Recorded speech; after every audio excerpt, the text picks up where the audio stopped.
ദേവാ ദേവാ ദേവൻ പുട്ടുന്താണ്. അടുത്ത ഫ്ലാറ്റിലുള്ളവരൊക്കെ അറിയിക്കണം ദേവന് രാവിലെ പുട്ടുന്തല പണിയുന്നു. നല്ലൊരു ദിവസമായിട്ട് ദേവന് രാവിലെ ഒന്ന് കുളിച്ചൂടെ? അതിന് രാവിലെ കണ്ണു തുറക്കുമ്പോൾ പറയണത് പുട്ടുന്താനാ. പിന്നെ എവിടെ കുളിക്കാൻ സമയം? ദേവാ, നമ്മുടെ ആദ്യത്തെ ഓണാണ്. അത് മെമ്മറബിൾ ആക്കണമെങ്കിൽ നീയും കൂടെ വിചാരിച്ചാലേ പറ്റുള്ളൂ. തിരുവോണായിട്ട് അവളോട് നല്ലത് മാത്രം പറയാൻ തോന്നണേ. ദേവാ, അതെ, വാങ്ങാനുള്ള സാധനങ്ങളുടെ ലിസ്റ്റ് അവിടെ വെച്ചിട്ടുണ്ടേ. കുളിച്ചിട്ട് പോയി വാങ്ങിയാൽ മതി. ഒരു 10 മിനിറ്റ് മിണ്ടാതിരുന്ന ഈ പണിയൊക്കെ ഞാൻ തീർത്തു തരാം. ഇത് ദേവാ ദേവാ എന്ന് വിളിച്ചുകൊണ്ടിരുന്ന ഈ പണിക്കൊന്നൊരു അവസാനം ഇല്ലാത്ത പോലെ തോന്നുന്നു എനിക്ക്. ഇത് മുഴുവൻ ഞാൻ ഒറ്റയ്ക്ക് പോയി വാങ്ങണോ? പിന്നെ ഞാൻ പോയി വാങ്ങണോ?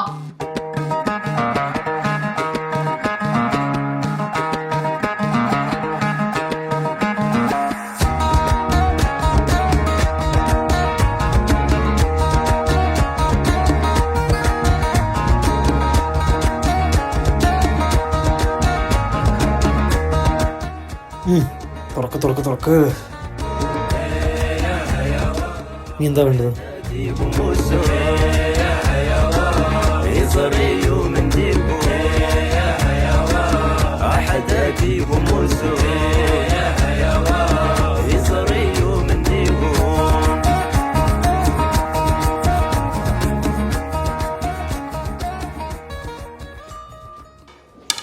ദേവാ, അവിയിൽ അമ്മ ഉണ്ടാക്കണ പോലെ ഒന്നും ആയിട്ടില്ല. പക്ഷെ അതുപോലെ കാക്ക നോക്കിയിട്ടുണ്ട്.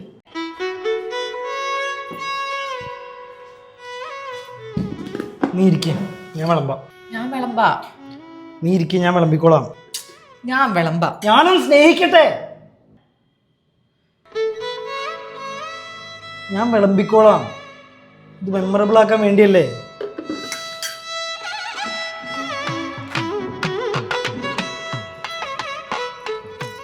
അവിയിൽ എങ്ങനെയുണ്ട്? അവിയൽ കുഴപ്പമില്ല, നേരത്തെ പറഞ്ഞ പോലെ തന്നെ. അമ്മ ഉണ്ടാക്കിയതൊന്നും ആയിട്ടില്ല. സാമ്പാറോ? സാമ്പാറും ഒന്നായിട്ടുണ്ട്. ഞാനല്ലേ കഷ്ണം മുറിച്ചത്.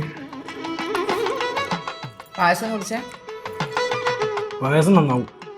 പായസം മിക്സ് അല്ലേ. എന്തെങ്കിലും നല്ലത് പറഞ്ഞോളൂ ദേവന്. എല്ലാം നന്നായി. നമ്മൾ രാവിലെ പുറത്തു പോയി സാധനങ്ങൾ മേടിച്ചത്, പൂക്കളിട്ടത്, സദ്യ ഉണ്ടാക്കിയത്, എല്ലാം നന്നായി.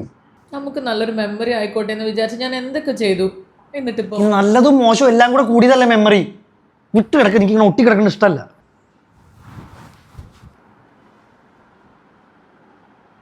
ഇങ്ങനെ വിട്ടെടുക്കുമ്പോൾ ഒരു അകൽച്ച തോന്നുന്നുണ്ടോ? ഇല്ല. തോന്നണം. അതിനാണ് വിട്ട് കിടക്കണത്. ഒരു കാര്യം ചോദിക്കട്ടെ? എന്താ? രാവിലെ എന്താ കഴിക്കാൻ?